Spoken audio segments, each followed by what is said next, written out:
We are back, and we are with the second half of the video lecture. We're going to be going over the 4 types of unemployment that IB wants you to know.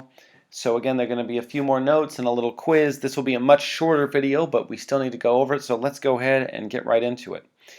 Just to kind of note, the 4 types of unemployment that you are going to learn today are structural, seasonal, frictional, and cyclical. And we'll also look at something called the natural rate of unemployment. So we're going to be going over these different types. Definitely want to take some notes here. Let's get into it. First, let's get through the really easy, simple types of unemployment: frictional and seasonal.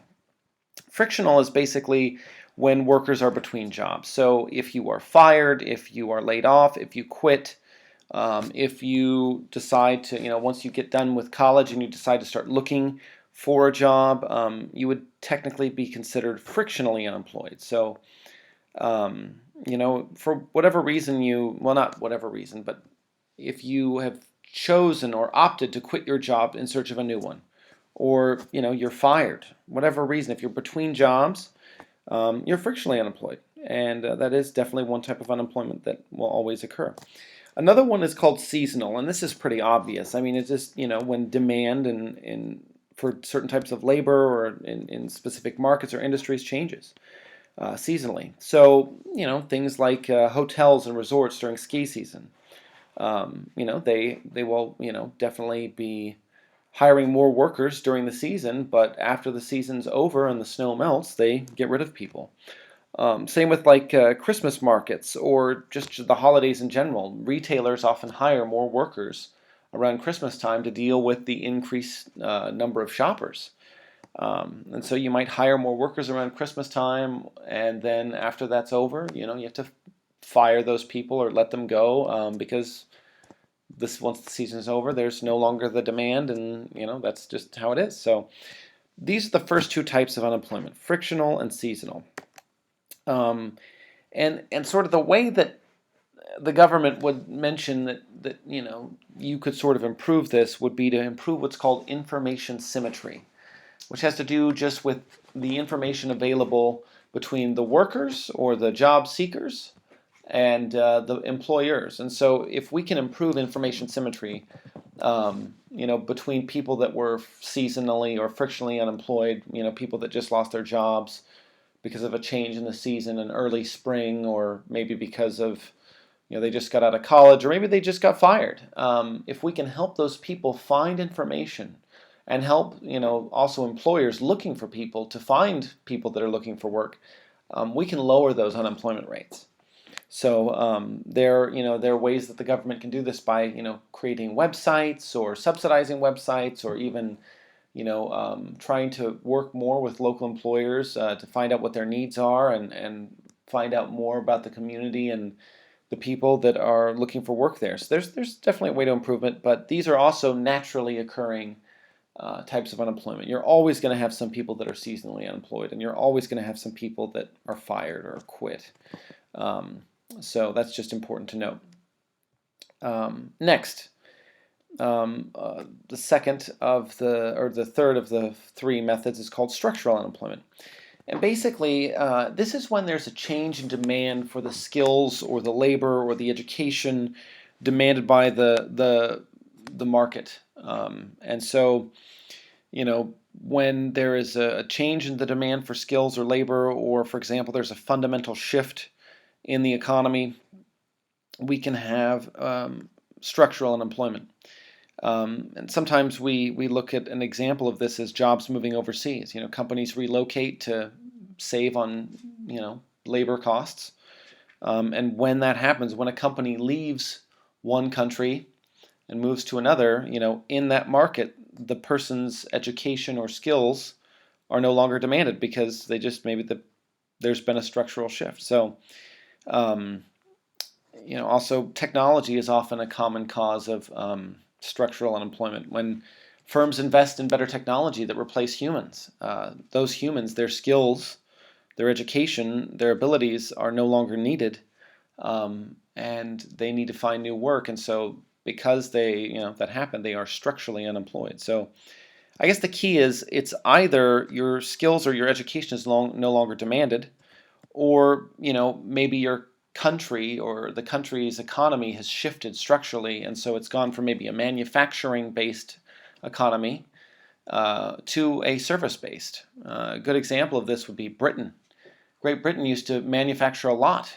There were a lot of manufacturing jobs, and those started to dry up in the 50s and the 60s, and jobs started moving away, and a lot of workers lost their jobs. And so if you were to make a diagram, you would basically draw the demand for labor dropping, and basically explain that because the demand or the skills and abilities of groups of workers within the economy, like manufacturing jobs, are no longer needed or no longer demanded, the demand for that particular labor drops from DL to DL1, and it puts a downward pressure on jobs, and the quantity of workers demanded and supplied, the equilibrium quantity is now lower, so we'll have greater unemployment overall.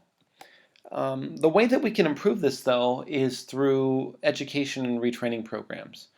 My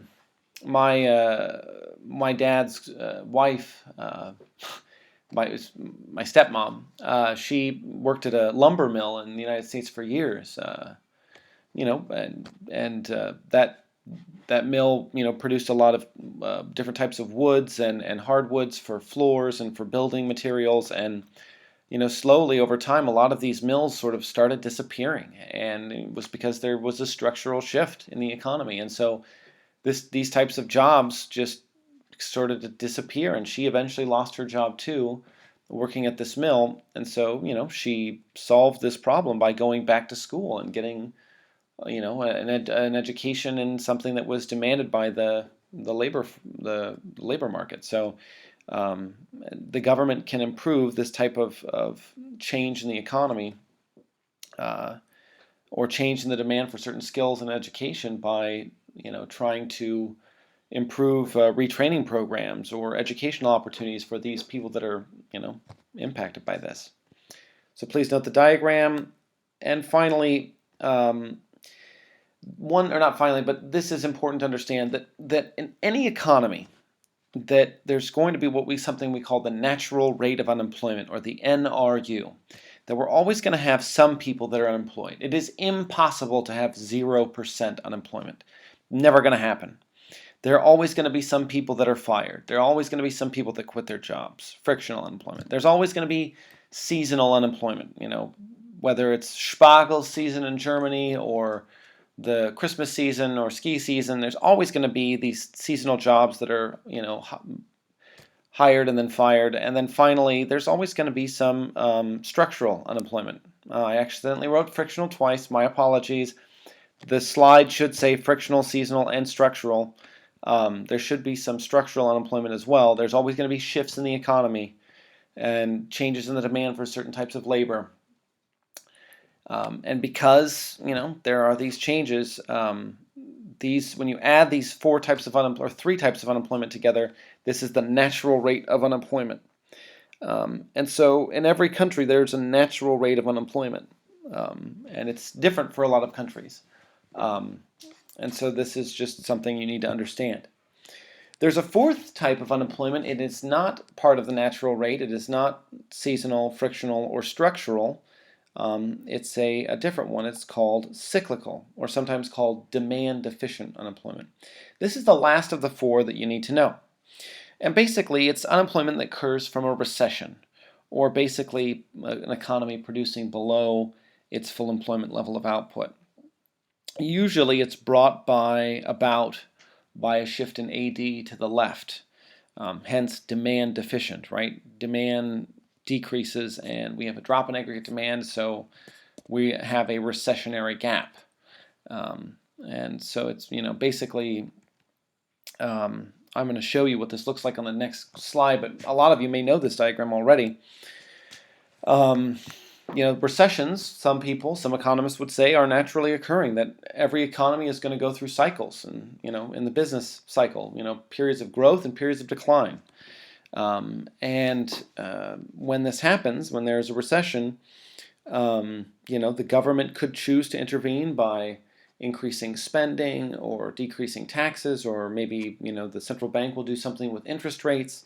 There are different ways that the governments can intervene, but because it is cyclical, some economists would argue not to intervene because over time these things will get better.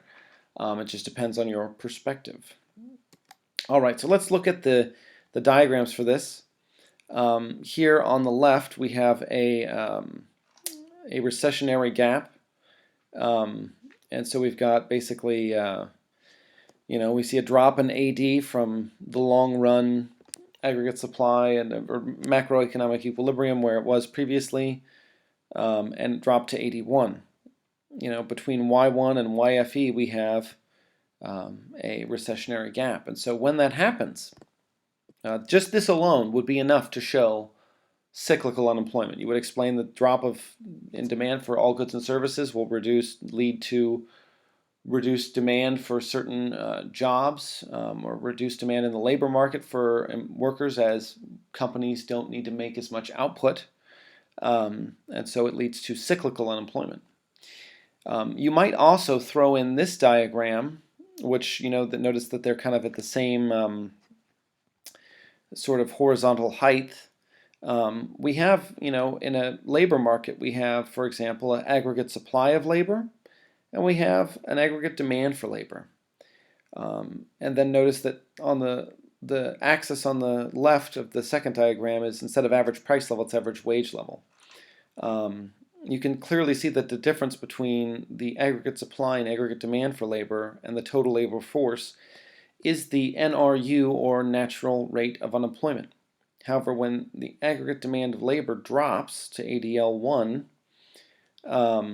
we have, because of the recession, caused by the diagram to the left, we will have cyclical unemployment. So the space between those two will be the cyclicals. So just note that the diagram on the left showing a recession would be enough to show. I'm just giving you one more to kind of throw in there with this, basically what happens to the labor market is that, because fewer goods and services are demanded, fewer workers are demanded. And so it leads to cyclical unemployment. Go ahead and make these diagrams yourself, draw them, and make the structural as well. Let's do a quick quiz. Okay, you ready for this? Ready for the review? Make sure you know that you know what we need to know and that you've met the learning goals. Let's go ahead and give it a stab. What were the 4 types of unemployment we just went over? Can you just say those out loud and identify what each one was, briefly? What was the definition for each type? Next, what was the natural rate of unemployment, or NRU? Finally, create 2 diagrams. Create a structural and create a cyclical diagram for unemployment. So see if you can do that from memory. Good luck, and thanks for watching, and we will see you again soon. We'll answer these questions at the beginning of class and on Wednesday, and so thanks for watching, and bis bald.